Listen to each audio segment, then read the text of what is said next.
welcome back. Probably going to be a short one. Basically, the cool intro there. Dirt bike's back. Probably haven't seen it on this channel much. Well, this is honestly probably the first time it's been on this channel. But it's all back. It runs, doesn't move. I need a clutch cable. It's on the way. It'll be here Friday. Tomorrow, it'll be here. And then I can go ride it. Check out my TikTok. There'll be some videos on there, I'm sure. Well, right after a while, because it is like supposed to be 19 below tomorrow, so probably won't be riding for a while. This spring, there will be videos on this channel and my TikTok, pictures, maybe videos on my Instagram, I don't know. But yeah, basically I'm going to be going through this, what's all done to it, what I still want to do to it. So it all started a year and a half ago now, almost 2 years. Kid that I went to school with had this dirt bike, and the shift shaft, the splines are all rounded off. Well, he beat the shift lever on. So I was like, well, I could fix it for you. Pull the motor, split the motor, put a new shift shaft in. Yeah, it's work. Well, whatever. So I get there, pick it up, can take her home and fix it, right? Lenny's like, oh, how much would it be? I'm like, I don't know, probably around $100. Like, I don't know. I just said $100 because I didn't know. And it turned out it'd be more than that because the motor mounts are stripped out. This bike needed so much work. I'll pop up a picture right here somewhere, right there. And then I'll pop up a picture here of what it looked like when I got it and what it looks like now. So basically, $2,500 later, and we have a pretty decent bike here that's worth maybe $1,000. But that's why I'll never sell it, because I'll never make even close to half my money back. So we're just gonna keep it. Anyways, I built it the first time. Bought a brand new 125 motor. Threw it in there. And the first time I did it, I didn't take any videos of it. You know, I wasn't really on the YouTube grind. I just put a little parts here and there because I was a full-time student at school. This year, I'm a senior, I have a work study. So I have time to work and do this. But basically, threw parts here and there at it, got it looking how I want. This is what it looked like somewhere up in this, you'll see. And then I was riding one day this fall, probably 3 months ago. I was riding, having fun, you know. And then I knew my chain was loose, but, you know, it could have just fell off. Well, unfortunately, it did come off. It broke the chain in half. I don't even know how that's possible. It, like, shredded the whole chain.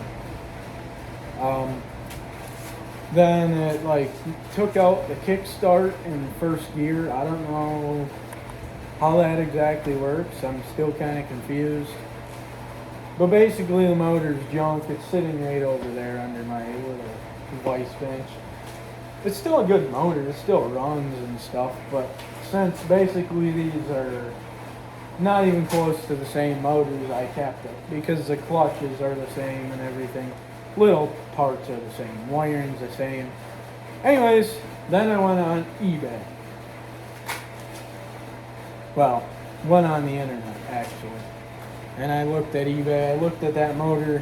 I was gonna buy a new motor just like that for $150, $200. Then I was like, you know what, second time rebuilding it, we're gonna go big, boys. I do some calling. Call this guy, Minnesota. He had a built 125 motor that's in there now. I did crack the case open. That sounds like it broke it. I opened up the case and I seen shiny parts in there. You could basically see a reflection. So basically it's a 125 block, but it's right now it has the power of a 180. It's pushing 180 cc, but it's a 125. Don't ask me how it works. The exhaust, I have a tuner on it, the carburetor, it all works together. Not cheap, but it's worth it. So basically, and I'm gonna call it a 150 150cc dirt bike, because that's probably what it's pushing. The same amount of power as a 150, except it's the piston's this way instead of this way. And I'm pretty sure, don't quote me on this, but the pistons that face like this make more power in general than the ones like this. Maybe not, I don't know, but I'm pretty sure. Anyway, it's a 150. Take it or leave it, okay? So yeah, a lot of work. Let's get to the specifics on all the work that's into this dirt bike thing here. Starters, we have KYB Enzo Racing front forks. Pretty sweet. And I can't not price match. I can't give you a price on everything. I don't remember, honestly. Pro Taper handlebars, white bar, regular, well, that ain't stock. Regular clutch lever, that's broke. Aftermarket kill switch, aftermarket grips, hour meter, high rise bar clamps, so my bars sit up higher. A little fuel stem there. I had an aftermarket gas cap, but I don't know where that went. Had the JB epoxy the gas tank. It started leaking. Custom fork seal caps. A custom fork nut, whatever the heck you want to call it. Nibby throttle cable, throttle tube, twist throttle. You get the point.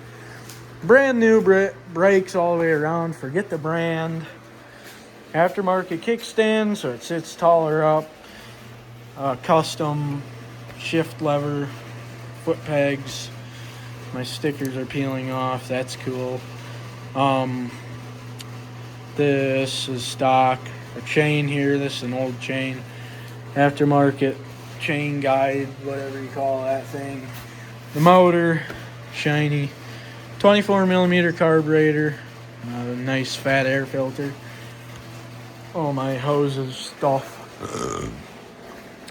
Brand new rear brake. It don't look brand new, but I put this on right after my rear brake went out the first time, a little bit before. Custom foot brake pedal.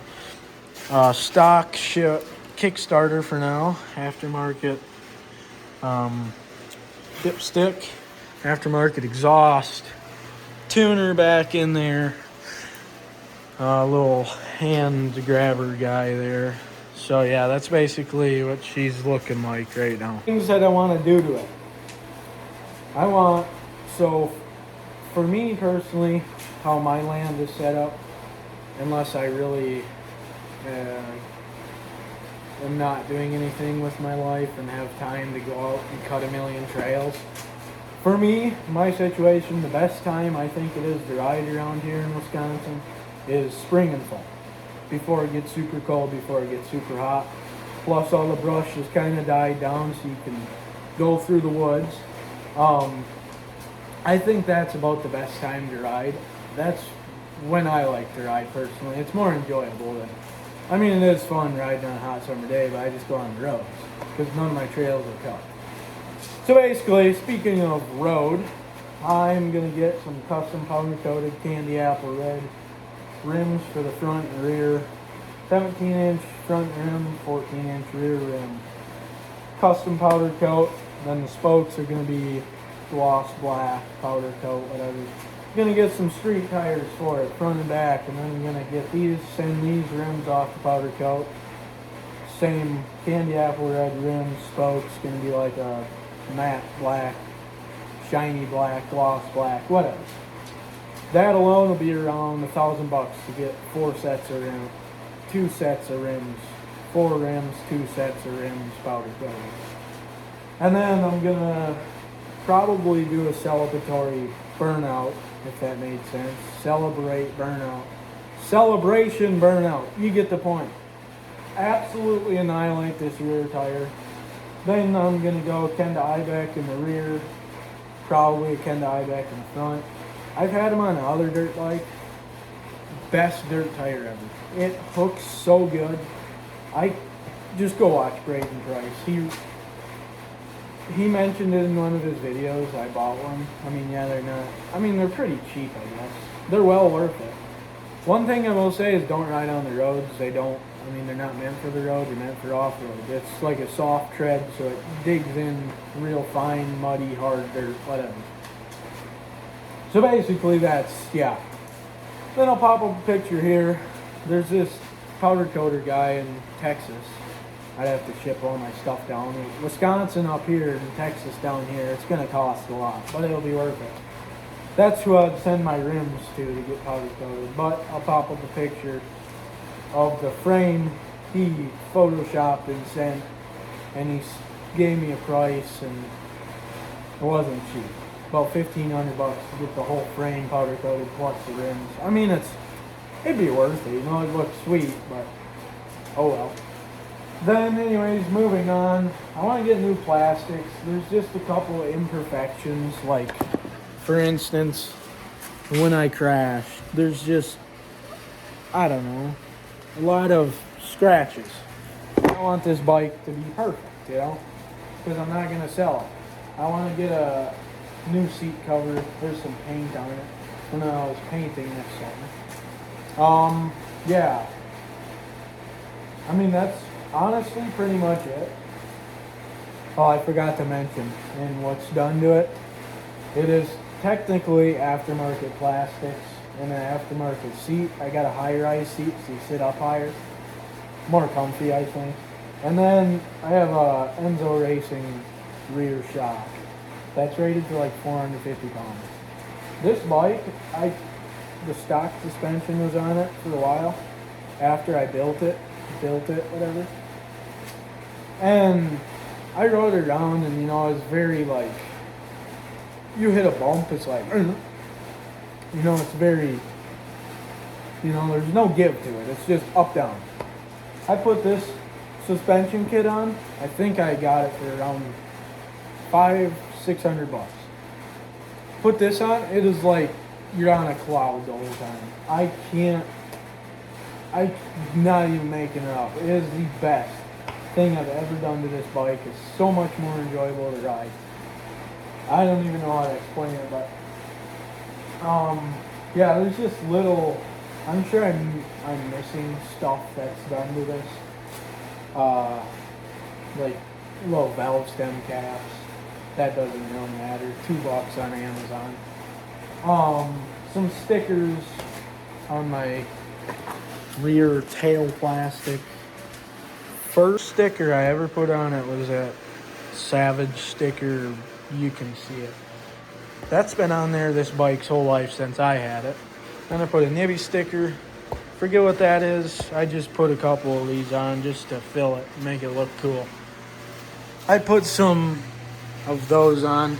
Babbitt's Online is where I got most of my parts. Pretty cheap, good shipping, good quality packaging. For service, great. I've had no problems with them. My dad orders a bunch of stuff from there. Customer service is amazing. It's like a 90-day free return policy. Yeah, fairly decent price. Not all the stuff has free shipping, but most of it does. But yeah, that's basically all that's done to it. Very happy with it. So, yeah. The reason this exhaust is heat wrapped, it might not look the best, but I don't really care. The reason why it's heat wrapped is because this exhaust is not made for this bike at all. It's sat up here with my plastics. That'd be right there on my plastics. So I had to cut the pipe, weld it at a different angle, and we have that much clearance now. I did good. And that's mainly why I heat wrapped it, just to hide that. If you look from the underneath, you can even see that. And also to keep the heat in, because before, these plastics got super hot right in this area. So I do recommend heat wrap. Got that off Babbitt's Online for $10, I think, free shipping. Aftermarket spark plug boot, aftermarket. Well, that's a stock spark plug. That don't really matter. This wire on here goes up to my hour meter. Basically, how the hour meter works, from what I understand, is every time it's like a special wire through that spark plug. There's power electrodes, power going through it at all times, and that's what creates your spark. So what I understand is it goes through and it zaps it or whatever, and it runs up into the fancy little hour meter box that's an inch by a half inch, and it basically just keeps track of how many hours. I like it for oil changes. I mean, you know, once a year, 2 times a year. You know, all them dirt bike pros say change your brake fluid every year, every 2 months. I heard some say. I'm like, no, I'm not changing out my brake fluid. I don't ride that enough. In 1 year, I probably ride it enough, as much as a pro does in a week. I don't ride that much. And I don't really use my brakes that much. I use my throttle a lot, but basically, I don't listen to them. You know, I don't really think you have to. You know, yeah, 10 years from now, if this bike's still going, well, then maybe it wouldn't be a bad idea to change brake fluid, but oh well. Oil, I like to go, this motor I have to break in yet. I go 3 hours, dump the oil, get it nice and hot. Don't redline it, just like steady, but not steady throttle. So let it idle and just give it a little throttle. Crack it open a tiny bit and then let off. Just want to be like not consistent. You want to be like on and off the throttle, if that makes sense. Go do that 3 hours, get it nice and hot, you know, nice and oil. You want the oil to mix around through the head and everything. Dump the oil, look for metal shavings. You don't see any. If you do, oh well, you know, it's a brand new motor, it's gonna happen, things wear in. Drop that oil, put new oil in. I like to drive it for 10 hours then. And after, I only do a 3-hour break-in period. I did it for that motor, I did it for other motors, never had a problem. I beat the crap out of that motor, still runs. Besides when the chain fell off, screwed everything up, but that's fine. So, I'll go 10 hours, I'll drop it, then I'll go 30 hours. So, if you're breaking in the motor and you want to go off how I do it, 3 hours, like on and off the throttle, get her nice and warm, drop it, 10 hours, drop it, 30 hours, then just do 30 hours the rest of the motor's life. So yeah, basically, I'm happy with it. Yeah, I don't know, that's about it.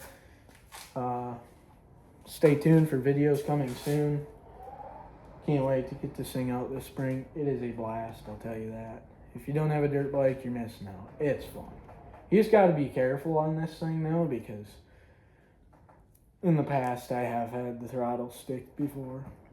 I had a 28mm carburetor on a 125 engine. So it was basically like the choke was pulled all the time, but once you got over half throttle, it was like an absolute piss missile. It was insane. But yeah, anyways, with that said, thanks for watching. If you want, hit the subscribe button and like the video, you know, if you want me to keep making these videos. I know no one watches them, but I don't care. What else do I gotta do, you know? But anyways, thanks for watching. I'll see you on the next one.